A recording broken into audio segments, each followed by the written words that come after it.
right, back to simply the introduction. We're talking about, pretty much me, Jalil, author, right now currently a service manager, a rider, fleet maintenance, and, just pretty much an individual giving back to the community as much as I can in any way, any facet possible. Facts.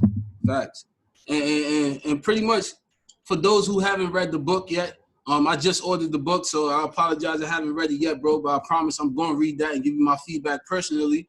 But just give us a summary of exactly what's in the book, a quick synopsis. All right, so pretty much what making of a man is about the essential characteristics of manhood, characteristics that I feel strongly are important for young men to be aware of growing up in and throughout their adolescence. Lessons that, just pretty much me going through it, young men wouldn't have to go through it themselves. It's like just pretty much setting that example. And it's like, dude, learn from that. We went through it. We all have those mentors, those family members, those friends that have gone through things. It's pretty much saying all in general, learn from those mistakes. Don't make the same mistakes. Become better, from someone else's experience for the most part. So throughout the book, I define and elaborate on key concepts like, whether it be character, whether it be perseverance, discipline. We talk about women as well. We talk about family. We talk about fatherhood, Yep. So we touch a wide range of subjects in each and every chapter throughout the book. That's what's up. And exactly, Jalil, what motivated you to write that book specifically, Making of a Man?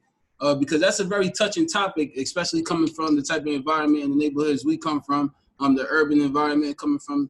I know I didn't grow up with my father. I don't know if you grew up with your father or not. But what made you write that book? What motivated you? Be honest with you, the book started off, honestly, like, I'm going to keep it real, as like a testimony.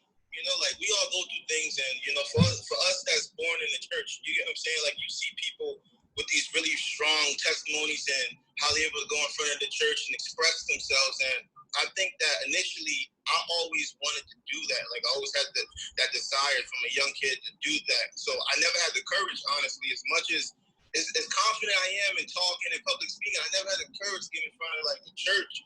So it was me working with my cousin and like writing down, things I wanted to say, and eventually that transitioned to me like, hold on, like I'm good at writing, and I want to, now take these lessons and turn them into something, so right. Make it something, I guess, a tangible asset. I'll go talk to people and just have something to give them a piece of me. So I think that's what's, general motivation behind the book. They was just getting that out. Truths, I mean, I think that takes a lot of confidence in yourself, though, to take that courage and go out there and want to give the world a piece of you and express to the world what you went through. Everybody can't do that, especially not feeling important, not feeling like they achieved something great to be able to share with the world. So the fact that you wanted to share your story and your perspective, I really think that a lot of people in the urban environment will be able to connect to that message.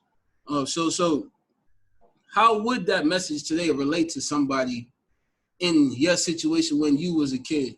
If you got a specific moment in that book where you feel like a kid who's listening to this or somebody who's listening to this would connect and know how to handle that situation. The biggest message in the book, literally, in all honesty, when it really comes down to it, is it's okay. Literally 2 words, it's okay. It's okay because if you're growing up in a single parent home, it's okay. You can become something still. If you're growing up without a father, growing up, having lost parents, going through some adversity, going through tragedy, it's okay. Like you still can become who you're meant to become. So the general message, literally do it all. When you tell people about your ups and downs, how you transform some ups and downs, you give them the opportunity to relate to you, in some type of form of fashion. Correct. And I just want to know that it's okay, like, because like people have gone through worse. People will go through less than you have in their lives, But if you give them just that simple taste of it, and they can take your lesson that you learned from, you can change somebody without them going through those worlds of experiences. You know, so it's literally like, it's okay. You come from the bottom, you can make it to be in something, you know? I was born downtown, First Ward, Tennessee, Gloria Manors. Like, did I think I would have an MBA when I was a kid in elementary school? It's attainable. And you say you got an MBA, and just let people know what an MBA is, just in case they don't know what an MBA is. You know what I mean? So that's a big accomplishment as well. No. So what it is a master's in business administration. Correct. Master's in business administration, you know, and it was something that I never thought I would attain initially, you know? Yep. But, you know, just going through the tragedies of my own life, you know, losing my mother, it was something that I just felt as though I had to attain. Once you start going after something, you want to achieve it naturally, you know? And that was just the athlete in me bringing, you know, those accomplishments out of me, you know, just being persevering through some tough situations, you know, being resilient for the most part. And, you know, that just guided me a long way. And I just wanted to share that. And, you know, that's crazy because I started grad school, Lil, and I ain't finished. You know, I dropped out of grad school when I tried out for the NFL, and I ain't go back. And just the fact that you talking about being able to persevere and achieve that goal and make it through grad school just speaks a lot, man, just about you and wanting to give back and achieve that for your mother. My next question is, now, how do you plan on using this book to give back to your community where you grew up from? And because I know that's what you're big on. I know you said earlier about this being a testimony in terms of a church environment, but do you see yourself expanding this deeper in terms of like a documentary, after school program, anything like that? What I want to do, you know, in the near future is like a short film. Fuck. Definitely transition this to an audio book. But when it's all said and done, honestly, it wasn't to be a renowned author. It wasn't, you know, it was just literally something on my heart and a way of giving back. You get what I'm saying? Like, I had some great mentors throughout my life, whether it's been friends, dads, friends, family, my own uncles, cousins. So it's just like, yo, when you get hit with so much, you know, motivation throughout your life, it's like, yo, you're almost obligated to pay it forward. And I think that's the importance. That's the importance of having a mentor. A lot of young men today don't have that male mentor, that male figure, in their household or in their environment doing the right thing. So they may be influenced to do the wrong thing, and we already know the results of that based on the environment that we grew up in. So that's a key point: having the right mentor, having somebody that you could look up to doing the right thing. And that all ties into the basic conversation of why I wanted to start this this live today of how can a boy become a man and then a father or a husband if he never had that in his household or never had that example in front of him. And making of a man and being book and street smart all ties into that nature of grooming that boy into a man, a father, or a husband based on the sacrifices, the circumstances that he had to prosper through, overcome, and things like that. So just talk about the experience in college, because I know we both went through different things in college where you felt you would have given up and you didn't, and that made you a better man today, where you actually use that example in today's society.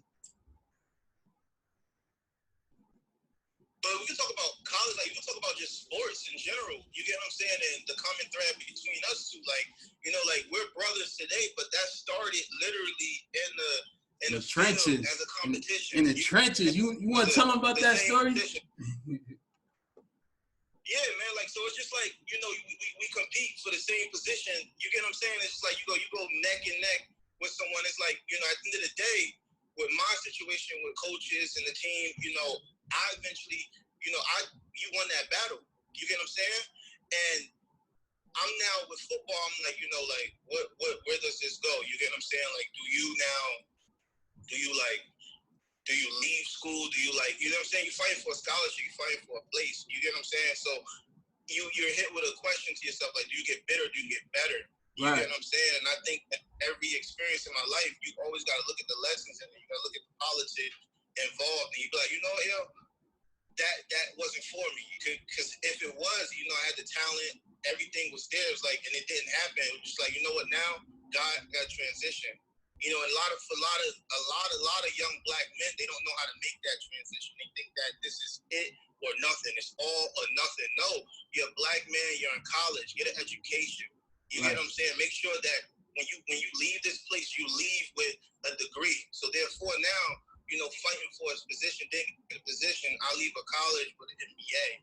Now, you get what I'm saying? You leave I want to definitely touch base on our similarities and differences in terms of college, right? Because I remember when I first met you in college. Yes, we are both black men. Yes, we are both from rough neighborhoods, but we were different in a way where I felt like you were able to tap in to other social cliques or other races better than I was at that time. Like, you felt more comfortable, and you used to tell me that, like, yo, P, I'm adaptable, bro. I could feel comfortable in any environment. I could talk to anybody. I'm not like these other dudes, and I definitely admired that about you, and I took that from you, bro, because that's how we gonna grow as men. Anytime you meet somebody, you admire something about that person, you take that from them and apply it into your own life. And when you told me that, I was like, nah, like, I fuck with Jalil, like, you know what I mean? Like, he know how to adapt. You feel what I'm saying, bro? Like, he know how to tap into different environments and socialize and network. And coming from Brooklyn, New York, coming from a gutter environment, like, we was grown on the mindset of no new friends. You get what I'm saying? Like, we don't mess with new people. Who you? Like, so I struggled with that when I first got into college. But when I met somebody like you and I seen you do it, and I seen you do it so effortlessly, and I seen how people accepted you, it started to change my mindset and my perception on life and how I went about things. So, and then you also talked about our battle in terms of the position for football. And I could connect with that in terms of becoming a man as well, because even though I won at that position, there was a reason why I won at that position. There's a reason why you have your MBA and then I don't. You get what I'm saying?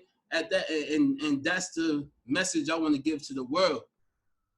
When you are going for anything, a goal or anything like that, you have to be focused on that goal 100% no matter what happens, or you will not see it through. Tell me back to the Zoom call.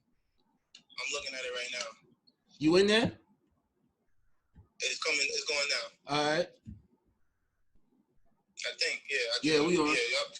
We on. But definitely that's why I feel about that specific situation. Because you got your master's, like I said. I don't have my master's because I dropped out of college. And that time when we was fighting for the same position, I remember the day I won that position. Wait. You don't want to talk about it. We can talk. We want to talk about it. You dropped out of grad school. You got your degree. Yeah, bro. Yeah, like, but still, you right. I did get my undergrad. Sorry about that. I did get my bachelor's degree, but I did drop out of grad school. I didn't get my master's. You know what I'm saying? But that's still a major accomplishment. You know what I mean? Even my girl got that, and I'm proud of her as well. But what I was saying is, I remember a practice, we both balled out. And I was nervous. Like, damn, like, you know what I mean? We both nice. I don't know who's going to get that position. You used to tell me, man. The next day, we was both banged up. You was banged up too, but you said you wanted to sit that practice out. I wanted to sit that practice out as well, but I knew if I sat that practice out, that was going to give somebody else an advantage over me. And you get what I'm saying? And that was my opportunity to show myself. And that's the same thing with life. And that's the connection I'm trying to make. You get what I'm saying? When you doing something and when you going for anything, whether it's you trying to be a man, you trying to be an actor, doctor, you have to be 100% in it, because the next person next to you might take that position. You get what I'm saying? And then you learn from that, because you never take no. Now you think about this, right? Like, you banged up. You had that initiative at that younger age to like, yo, no matter how hurt or broken I feel, I'm gonna still show up. Right. You get what I'm saying? that mindset. And think about me now. I learned that lesson after, after that fact. So it's just like, you incorporate that into work. You don't miss those days. You get what I'm saying? You battle through, and that's a big word that, my big brother Ox, he said to me when I had a conversation with him, and he said grit. Yep. And that's what that is. That's grit. That's simple grit, grinding it out. When you feel as though that, you out of it, it's like, nah, I still got work to do. You get what I'm saying? Something still needs to be done. I got something I'm willing to accomplish. And that's what separates, you get what I'm saying? People that's why I said, when it comes down to you, it's passion. That's what something, even when I invited, so people don't know, I initially invited my brother to be a part of my book when I wanted to publish it. He did. You get what I'm saying? I wanted to write a chapter on passion and discipline, you get what I'm saying, the determination. Correct. Because I knew the locker room with you how much you wanted it. You get what I'm saying? Like, it was different. And you see that in how people, carry themselves in their mannerisms on a day-to-day. It's like, dude, like, he's motivated by his mom, his brother. You get what I'm saying? It's like, I knew your family without even know your family. Yes, sir. You get what I'm saying? So when you see part on, like, you like, damn, like, I'll run through a wall, but he willing to jump off this building. There's a difference in passions, and you learn that as a man. Like, people could take, like how I said earlier, you could take certain things in life and you become a bitter individual and not grow from it, or you could literally become better and use that as fuel to propel you. That's real. Whatever it is that you try to achieve, That's real. And that all transpires into manhood and just becoming a better man overall.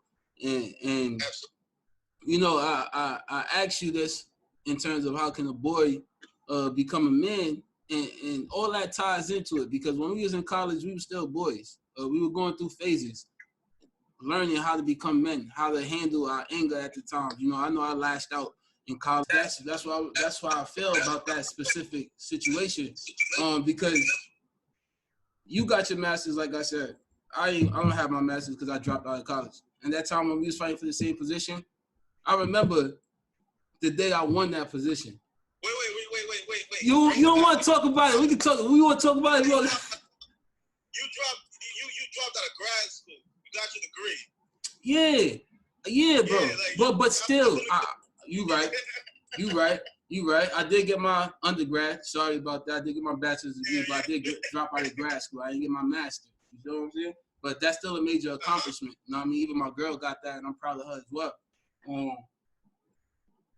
But what I was saying is, I remember a practice, we both balled out.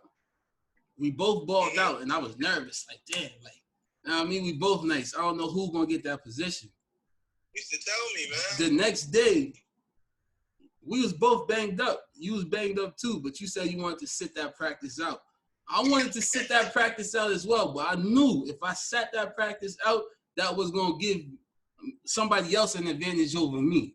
And you get what I'm saying? And that was my opportunity to show myself.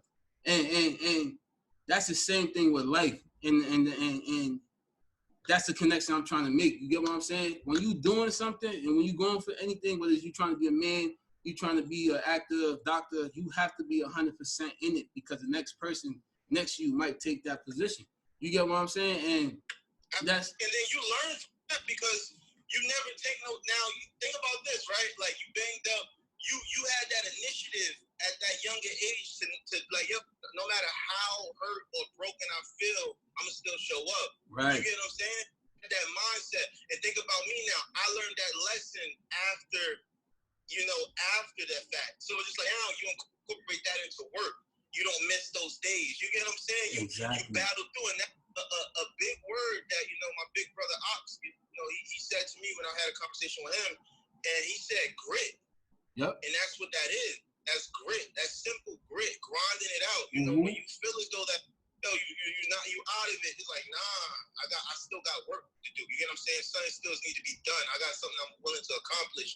And that's what separates, you get what I'm saying, people that's why I said, when it comes down to you, it's passion. That's what something, even when I invited, so people don't know, I initially invited my brother to be a part of my book when I wanted to publish it. He did. You get what I'm saying? I wanted to write a chapter on passion and discipline, you get what I'm saying, the determination. Correct. Because I knew the locker room with you how much you wanted it. You get what I'm saying? Like, it was different. And you see that in how people, carry themselves in their mannerisms on a day-to-day. And it's like, yo, dude, like, he's motivated by his mom, his brother. You get what I'm saying? It's like, I knew your family without even know your family. Yes, sir. You get what I'm saying? So when you see hurt on the play, you like, damn, like, I mean, I'll run through a wall, but he willing to jump off this building.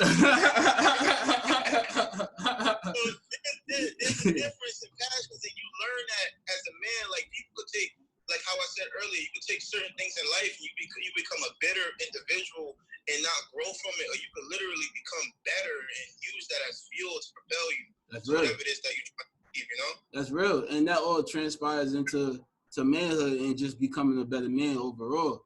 And absolutely. I asked you this in terms of how can a boy become a man, and all that ties into it, because when we was in college, we were still boys. We were going through phases, learning how to become men, how to handle our anger at the time. I know I lashed out in college. I lashed out before college, just trying to understand myself and not having that proper male figure. So it was definitely me relying on those male figures in my lifetime to use as a stamping ground or somebody to mold me into a better person when I wasn't able to deal with what I was going through.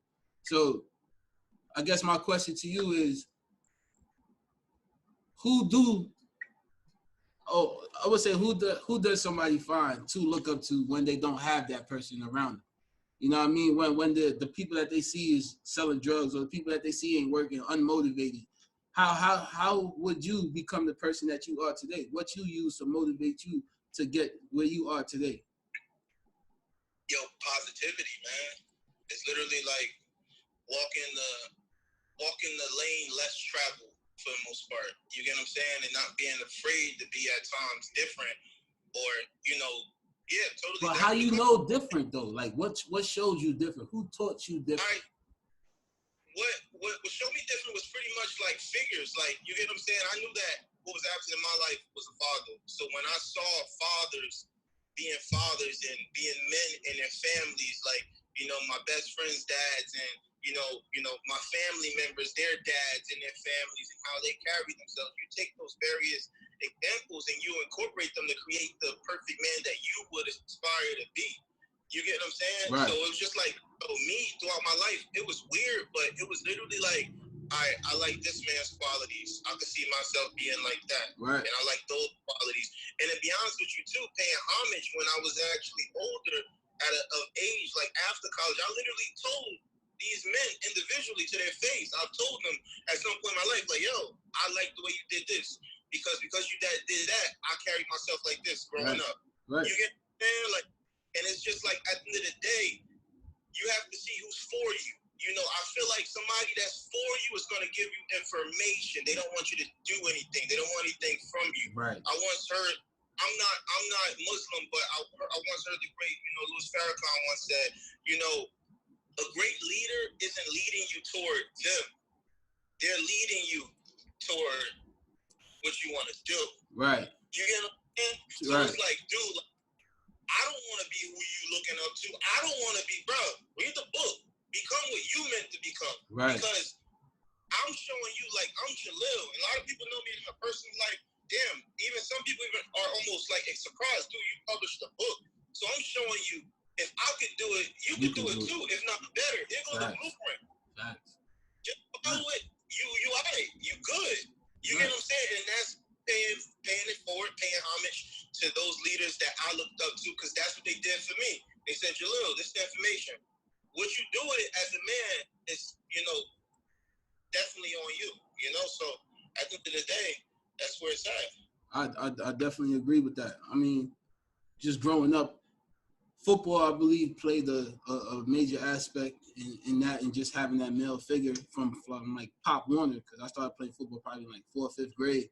And that was really the crucial times of my teenage years, because that's when you really have those distractions outside. You know what I mean? You have a lot of time after school, your parents probably working, so there's a lot of distractions outside that you could fall into. So having those coaches, having those mentors, having football, having that extracurricular activity to distract me sometimes, not all the time, because we do fall, no man is perfect. Definitely helped me. But at the end of the day, it's those same losses that we gotta appreciate, man. And it's those same experiences that we gotta appreciate. And everything that I've been through, I would never take it back, yo. I mean, I talk to people like, yo, P, you was wild in high school, you was wild in college. Like, I don't know what you talking about. I don't remember none of that. But all I know is that, you know what I mean, I won't take none of it back because it's what made me the man I am today. And it's those experiences that make a man, bro, and those sacrifices. So in terms of sacrifices, man, like, what sacrifices does it take to become a man, a true man, in your opinion? Yeah. I hear you, bro. Can you hear me? I'm in here. You hear? I hear you. You on Zoom? You hear? Yeah, you hear good on Zoom? So sacrifice does it take to become a true man? Yeah. Yeah. Do you see me here though? I hear you. So on both. I feel like honestly, the sacrifices that come with becoming a man. The sacrifices that come with becoming a man, like I guess we all individually are meant to become, is the time away from family, the time away from loved ones. You know, something that I really had to battle and come to grips with was the time I spent in college, out of state, as opposed to the decision I could have made to be in state and spend time and be more close to my mother, you know, before she passed away. You know, the time, it's just time. Like when it's all said and done, it's time. The time spent away from loved ones to go out and achieve something far greater than yourself. Right. You know, and people, when you see people that don't go out and aspire to become who they're meant to become, you could tell that they're stuck in comfort zones. Right. Right. You get what I'm saying? Because like, think about it. When you went to Massachusetts and you think about, you know, the things you learn and who you've overall become, you talk about too, starting uncomfortable. You know what I'm saying? I feel as though people are afraid of being uncomfortable. You know, it's like, you know, that's facts. And I became comfortable being uncomfortable, made me who I am today. Facts, and that's key, bro. And that's a good message right there, man. It's damn sure gonna toast to that. Where's my cup? You know what I mean? Because it's the point of being uncomfortable is what's really going to help you tap into that new phase or that new level of yourself. And I was very comfortable in New York, I should say, or Brooklyn, my hometown. And when I say comfortable, I was comfortable with the way I was living. I was comfortable with the things that were happening around me for a certain period of time until certain experiences started to become dangerous, I should say, right? Or life-threatening, right? So then you start asking yourself, like, okay, you can't walk both lines. It's either you're going to be a schoolboy or you're going to be a street person. It's either you really can't do both. You could adapt the mindset and use the characteristics, but you can't live both lives. So I moved to Massachusetts. I moved to Massachusetts to become uncomfortable, to make that sacrifice, to change my life. And to be honest, after football, after I graduated from college, like I feel like that's when that manhood about me really transpired. That's when I really started to become a man. Like the making of a man happened in Massachusetts. Why I say that is because after college, I wasn't playing football no more. So I no longer had what I loved, if that makes sense. So now I'm uncomfortable in a world where I don't have what I'm used to doing. So now I have to find myself. I have to find who I am without something that makes me comfortable. So through trial and error, and just using what I learned through my journey from football, the passion, the drive, the work ethic, the determination, the perseverance, I was able to become successful in corporate America. And then that was something surprising to me because I was always told I would never be a manager with a gold tooth. My first job out of college, my job offer, I had to decide whether to get rid of my gold tooth or take a job position with Enterprise. Now, I said I could get rid of my gold tooth, which is permanent. I had since the 7th grade, it's part of my culture, and take this job position where they're going to get rid of me regardless. You get what I'm saying? Whether COVID-19 happens, you get what I'm saying? Or they need somebody else. Yep. Or I can stay true to me, my values, and what I believe in and find something that fits in for me. So that's when I decided that I was a man for myself in terms of not having anybody tell me who I'm going to be, how I'm going to look, and how I'm going to live. I felt like that was an identifying moment in my life. You know what I mean? In terms of becoming a man. And I think that's something that I'm coming to grips with myself. You know, at the end of the day, like, I feel like you're never like, my next book, in all honesty, my title, I wanted to be Made Man. You get what I'm saying? Like, at the end of the day, you know, we're constantly a work in progress, and then you hit that point in your life where you get to your destination. You know, those men that are comfortable, you know, have the house, you know, the backyard, you smoke the cigar, you get what I'm saying? The white picket fence, yeah. You get what I'm saying? You arrive at some point in life, but at the end of the day, like, it's a constant change, and I feel as though one key big word in life is adapting. Be willing to adapt. Be willing to adapt to, you get what I'm saying, whether it be your circumstances or your environment. Now, you know, I totally agree with you. You get what I'm saying? At the end of the day, staying true to your culture and who you are.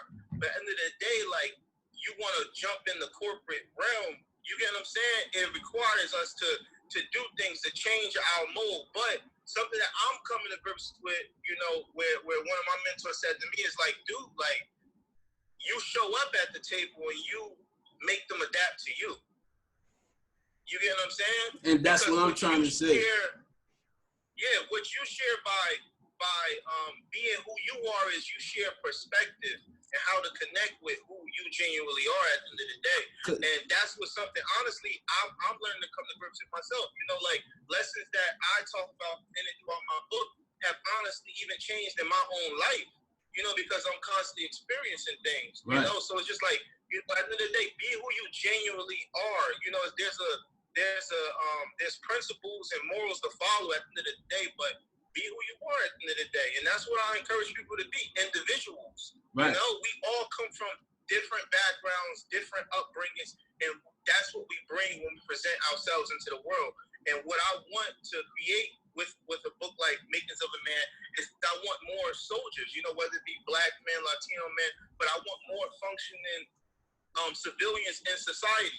So therefore, like, there's more of us, so it gives us a chance. More of us there in a position to support. You get what I'm saying? Like, because that's the only way we gonna support. I agree, 100%. 100%. You get what I'm saying? Like, think about this. Think about you got 3 or 4 friends that are in great positions to be there and support. But what if all of your friends were in their own lives? You get what I'm saying? Becoming functioning members of society. And that's all I encourage, man. I just feel as though there's power in numbers. Right. And I'd rather not just one of my friends successful. I'd rather see everyone doing something productive and what they have to do in their own individual stories. And there's many ways to do it. You don't have to go to college. You don't have to go to grad school. Absolutely not. Absolutely not. You can do. You get what? No, and I'm just highlighting that. You feel me? Because some people may feel that way, and that's not the truth. You can become successful any way. It's just moral of the story, choosing who you want to be, tapping into that nature and following that.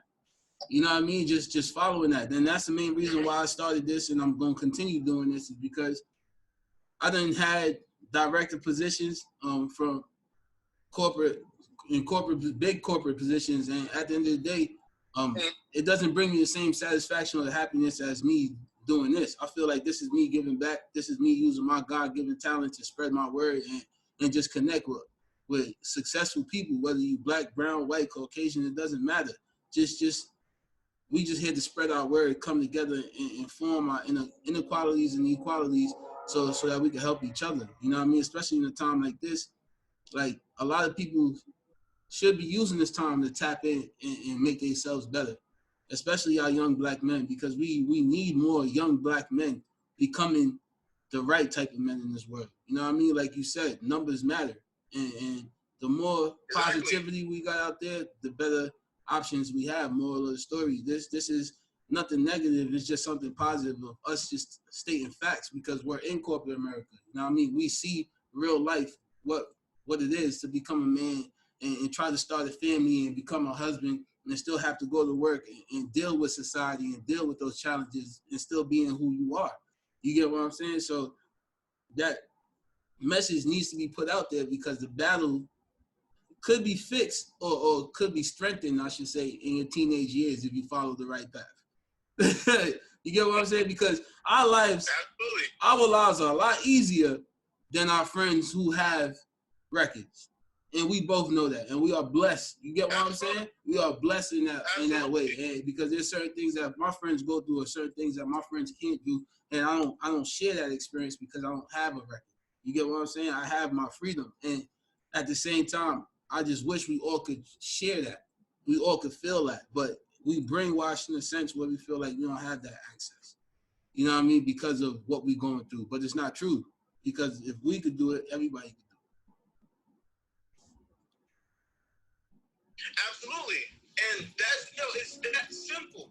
And that's why they say, you learn those old school lessons, I guess, like at now, we're like 30, you 20, you still 29, bro? Yeah, I just turned 29 in February, bro. Don't rush me, man. You know what I mean?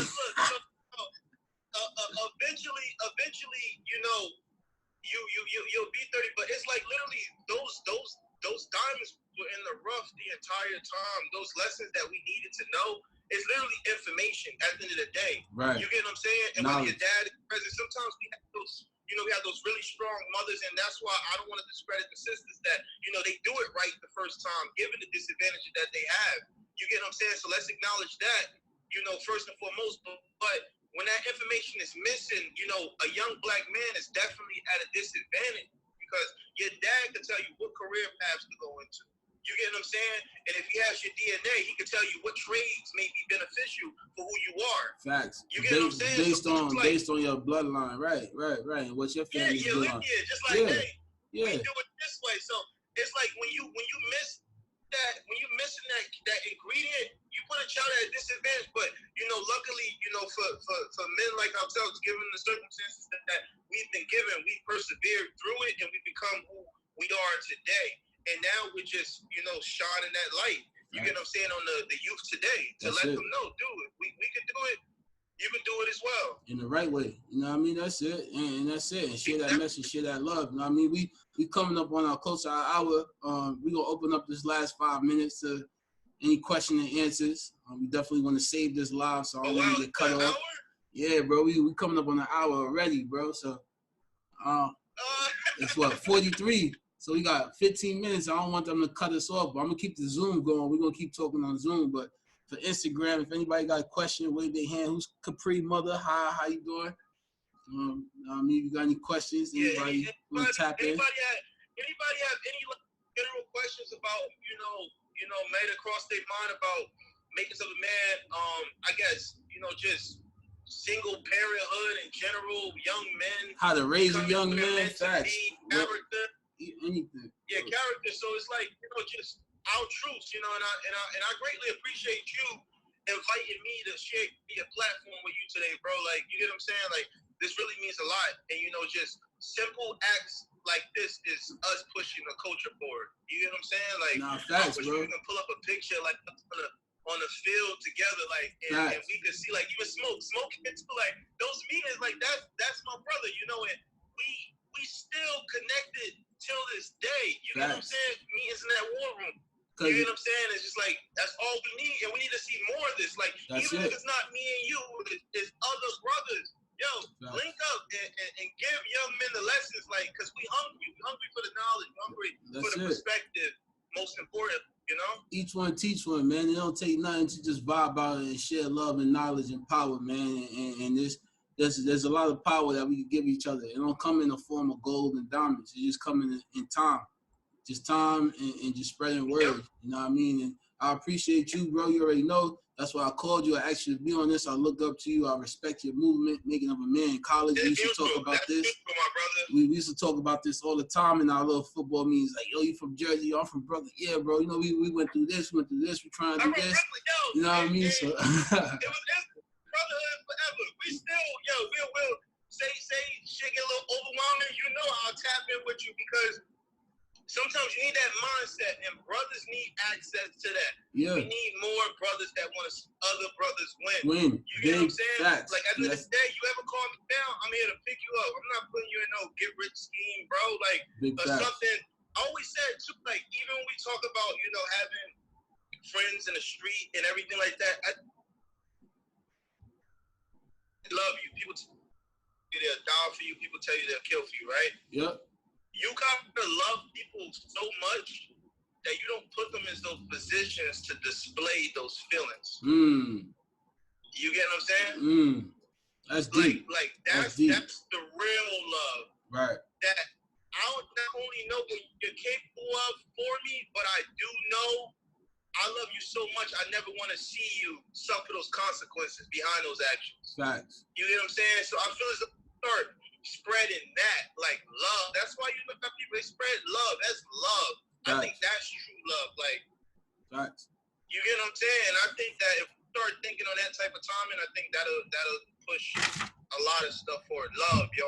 Love that person enough. Don't ever put no person in a position to fail, to lose. That's 100. You get what I'm saying? That's 100. If you really talk to them. Do you guys think?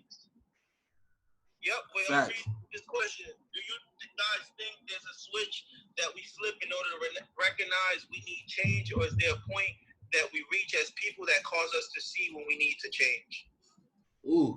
So, if it was a switch, to me, my personal opinion, if it was a switch, that switch would have been flipped when Martin Luther King, you know what I mean, marched and did all that. But to be honest, something serious needs to happen. It's not enough for the simple fact that we know where we come from, we know our history, but yet we still decide to sell ourselves short based on the opportunities that we have outside. I know people are going to state that there's a lot of hurdles that we got to go up against and we got to make it through. But this is exactly why me and Jalil are here on this live, to express how to make it through, how to overcome those hurdles, you know what I mean? How to make it through those obstacles. And that's the importance, you know what I mean? So I definitely think something serious needs to happen. I don't think it's a switch. I think it needs to be a real movement, a real culture change, something of us taking ownership on our own and stop asking people to help us.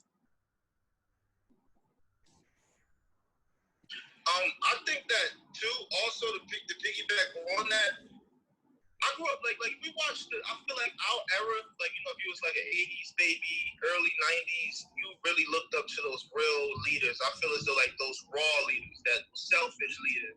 When you watch the Malcolm X and you watch the Martin Luther Kings, you see selfless individuals. Right. You get what I'm saying? Right. And I feel as though that if we had more leaders in that position where it was just like, yo, you literally see somebody, an introvert, individual, somebody that just really genuinely wants to see the change and doesn't want the, quote unquote clout forward. You get what I'm saying? Right. And when you find people like that, because honestly, people, it's all about trust. It's all about trust. They don't trust their leaders today. The real leaders, but it's hard to identify them. Because the real leaders are honestly really introverts. Right. Think about some of the people that do the most things. Yo, they to themselves and they like just seeing the actions occur. Yep. You get what I'm saying? You got somebody that puts on, the face of certain products, but you got the introverts, man, that they literally put in the work, and I feel as though it comes down to trust and leadership. And I feel as though we lack that now in our communities because, you did have the defectors. You do have the people throughout now history that have now, whether they're taking money, they've done wrong things to the community. You get what I'm saying? Where they shine this light, like, I'm here to save people. But I feel as though it takes somebody genuine in the light and then people to trust them for that change to actually ever to occur. I feel like people don't trust. And just to piggyback on what you're saying, it just takes us to believe in ourselves that we could change, starting with ourselves. Start with ourselves, and then we go with the culture. You know what I mean? But like I said, I want to save this live, bro. So we definitely got to come off this. We got to close this. We could keep going on Zoom, but we're gonna have to end this, bro, so we can save this.